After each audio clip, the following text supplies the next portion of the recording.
দুদিন আগে নেতাজি ইন্ডোর স্টেডিয়ামে মুখ্যমন্ত্রী তো বলেছিলেন না, বিজেপির ওপর দোষ চাপিয়ে 9 জন অবাঙালির নাম দিয়ে যে এরা সব ভুয়ো ভোটার।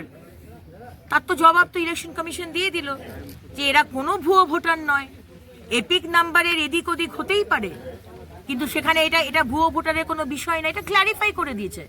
এখন তাদের কথা মতো, মানে মুখ্যমন্ত্রীর কথা মতো না চললেই তাদের অসুবিধা হয়ে যাচ্ছে, কারণ এইভাবেই তো মানে 15টা বছর যতগুলো ইলেকশন হয়েছে এই ভুয়ো ভোটারদের, এই অনুপ্রবেশকারীদের, এই বাংলাদেশের মুসলমানদের, রোহিঙ্গাদের, টেররিস্টদের, সাদ আলীর মতো টেররিস্টদের ঢুকিয়ে আজকে ভোট করিয়েছেন। জনপ্রতিনিধি টিএনসির তারাও সব ভুয়ো ভোটার, তারাও সব বাংলাদেশের সিটিজেন, এইভাবেই করে এসছেন। তাই সাকেত গোখলে কি করবেন? এটাকে তো নস্যাৎ করা ছাড়া তার তো আর কোনো উপায় নেই। ইলেকশন কমিশন যেটা বলছে সেটাকেও নস্যাৎ করছেন। কি দুর্ভাগ্য।